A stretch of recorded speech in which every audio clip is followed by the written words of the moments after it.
Hello दोस्तों, कैसे हो आप सभी लोग। आज के इस वाले वीडियो में आप सभी लोगों का स्वागत है। और आज के इस वाले वीडियो में हम देखने जा रहे हैं कुछ हॉरर वीडियोस जो कि हुनी मंडी से आने वाले हैं। तो चलो जल्दी से अपन देखते हैं। और ये आई थिंक पिज़्ज़ा पे बेस्ट है क्योंकि थंबनेल में तो पिज़्ज़ा ही था। तो चलो देखते हैं अपन। ठीक है, आई थिंक ये ज़रा सा अच्छा होना चाहिए क्योंकि ये मेरे एक्सपेक्टेशन के इसमें आ रहा है। आई मीन दायरे में आ रहा है। I think so. तो अभी अपन चलते फटाफट से खूनी मंजी। मैं एक बार मेरी स्क्रीन रिकॉर्डिंग चालू कर लूँ प्लीज। 2 मिनट रुक जाओ। ये कहानी एक पिज्जा डिलीवरी बॉय के साथ हुई एक सच्ची घटना पर आधारित है। ये घटना ओके। जॉन के साथ तब हुई जब वो अपने कॉलेज के दिनों में एक छोटी सी पिज्जा शॉप में पार्ट टाइम जॉब करता था। एक रात भाई ये पार्ट टाइम जॉब रात में, भाई मैं तो नहीं करूँगा भाई। मतलब रात में कौन पार्ट टाइम जॉब करता है भाई। ये रात वाला सीन ही नहीं समझता मुझे भाई। इतनी रात में भाई शॉप में कैसे रह सकता है भाई कोई। भाई मैं तो नहीं रह सकता भाई। इसका इसका जॉन का कुछ पता नहीं, बट मैं तो नहीं रह सकता यार। आधारित है। ये घटना जॉन के साथ तब हुई जब वो अपने कॉलेज के दिनों में एक छोटी सी पिज्जा शॉप में पार्ट टाइम जॉब करता था।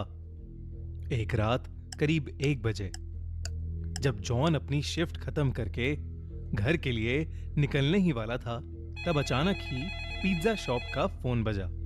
जॉन ने फोन उठाया तो कोई आदमी बहुत ही सहमी आवाज में ऑर्डर दे रहा था।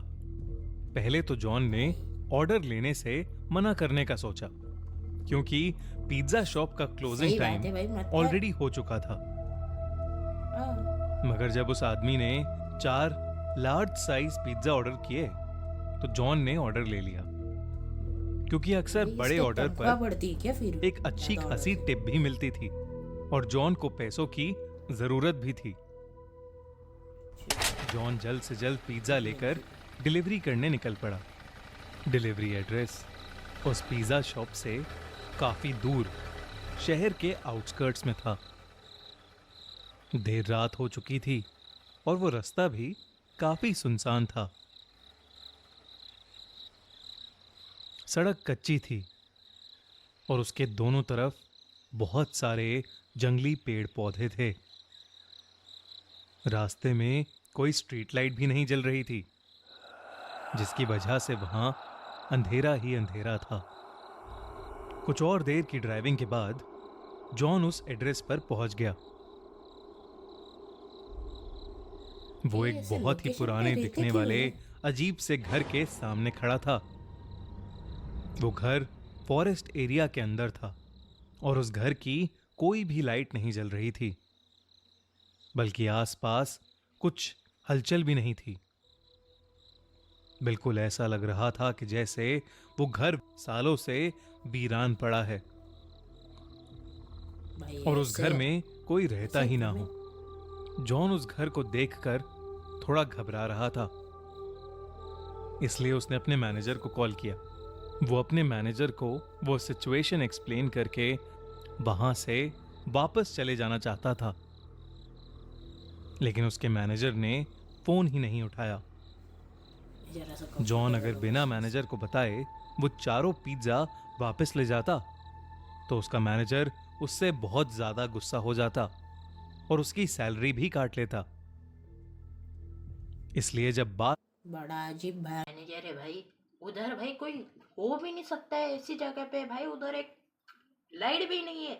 वहां पर कैसे भाई कुछ भी। बार बार कॉल आता तो उसका मैनेजर उससे बहुत ज्यादा गुस्सा हो जाता और उसकी सैलरी भी काट लेता।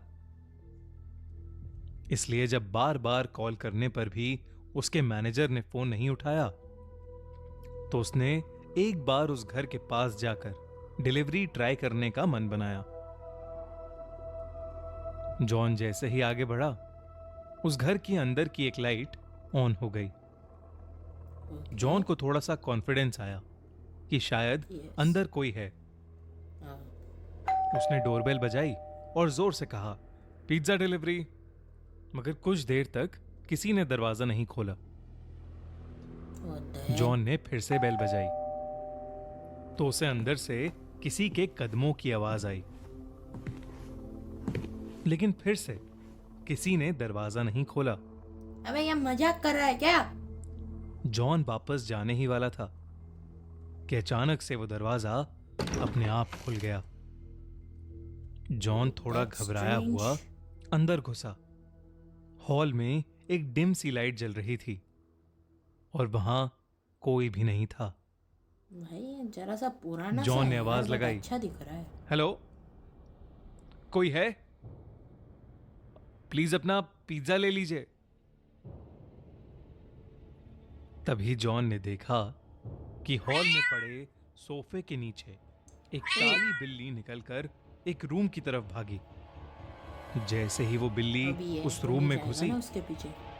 उस रूम की लाइट्स और टीवी ऑन हो गया। साथ ही छोटे बच्चों की शैतानी करने की और हंसने की आवाज भी आने लगी। जॉन को लगा कि कोई शायद उसके साथ किसी किस्म का मजाक कर रहा है। वो गुस्से भाई। में उस रूम के अंदर गया। अरे पागल है क्या? वहां दो छोटी सी लड़कियां बैठी थी। वो दोनों ये बच्चियों को देख के भाई मैं तो भाई मेरी फट जाती यार। अरे क्या है भाई, वो तो देखो भाई, देखो कैसे दिख भी रही है वो भाई, वो आंखें देखो भाई, वो राइट वाले की आंखें देखो तुम, मेरी फट जाती भाई। और सेम कपड़े भाई, इतने स्ट्रेंज ऐसे बैठी है, कोई रिएक्शन नहीं, बस ऐसे। व्हाट द हेल, ये क्या है भाई? ये मैं तो भाग जाता भाई, मैं सीधी सी बात है, मैं भाग जाता। मैं मुझे माफ करो, मैं भाग जाता। मैं भाड़ में जाए मैनेजर, भाड़ में जाए नौकरी, पार्ट टाइम ही जॉब है ना। शायद उसके साथ किसी किस्म का मजाक कर रहा है। वो गुस्से में उस रूम के अंदर गया। वहां दो छोटी सी लड़कियां बैठी थी। वो दोनों वहां बेड पर बैठे बैठे जॉन को अजीब तरीके से घूरे जा रही थीं। ये इनकी शक्ल मत दिखाओ जॉन यार। उनसे कहने लगा कि वो कब से डोरबेल बजा रहा है और वो लोग हैं कि दरवाजा ही नहीं खोल रहे। जॉन उन पर गुस्सा कर रहा था, लेकिन वो दोनों फिर भी वहीं बैठी बिना कुछ बोले बस जॉन को घूरे जा रही थीं। अरे, जॉन ने फिर कहा, मैं पिज्जा देने आया हूं। तुम्हारे घर में कोई बड़ा है जिससे मैं पेमेंट ले सकूं? अचानक उन लड़कियों की आंखों का रंग सफेद पड़ गया और उनकी चुप्पी एक भाग्य खतरनाक हंसी में बदल गई। अरे उन दोनों ने अरे कैसे दिख रही है भाई? इतनी सी उम्र में जुबान कैसे रही है? फूकने लगी क्या? आई मीन चबाने लगी क्या? बट इनके आंखें देखो तुम एक बार भाई। और ये राइट साइड वाली ऐसे क्यों खड़ी है? ऐसे क्यों है भाई? उसके जैसा घर वो जरा सी डरावनी भी दिख रही है। ये क्या नाकान पोशी से है? ये क्या है भाई? मेरे को अभी लेफ्ट वाली ही दिख रही है, राइट वाली अब मैं वो बोल नहीं सकता, बट जाने दो। उस कमरे के दरवाजे की तरफ इशारा किया जो जॉन के ठीक पीछे था। भाग जा भाई, भाग जा। जॉन पीछे पलटा तो वो घबरा उठा। क्या है? उसके क्या हो हाथ सकता से है जॉन के पीछे? चारों पिज्जा के डब्बे नीचे गिर पड़े, क्योंकि उसके ठीक सामने एक भयानक हाँ। औरत का साया खड़ा था। Oh my God. ये सब देखकर जॉन डर के मारे कांपने लगा। वो जैसे तैसे अपनी बाइक की तरफ भागा और वहां से निकल गया। उस औरत का साया और वो दो लड़कियां उस घर के दरवाजे पर खड़े हुए उसे जाते देख रहे थे। जॉन नहीं अभी किया कुछ ही दूर पहुंचा था कि उसे फील हुआ कि उसकी बाइक खराब हो रही है।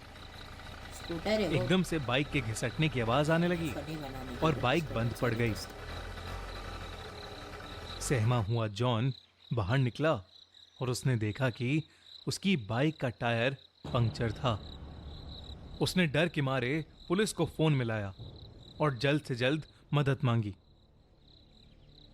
वो Yes, आसपास ये देखने गुड लगा और हुई। अचानक ही उसकी नजर बाइक के रियर व्यू मिरर पर पड़ी, जिसे देखकर उसके पैरों तले जमीन खिसक गई। बाइक के पीछे उस औरत का साया और वो दो बच्ची खड़ी थीं। वो तीनों धीरे धीरे जॉन की तरफ ही आ रहे थे। जॉन हड़बड़ा के बाइक वहीं छोड़कर जंगल की तरफ दौड़ने लगा। दौड़ते दौड़ते वो बहुत थक गया और एक बड़े से पेड़ के पीछे जाकर छुप गया। वो बस अपनी जान के लिए दुआएं मांगने लगा। ये क्या कर रहा है भाई? ऐसे ऐसे सांसें कौन लेता है?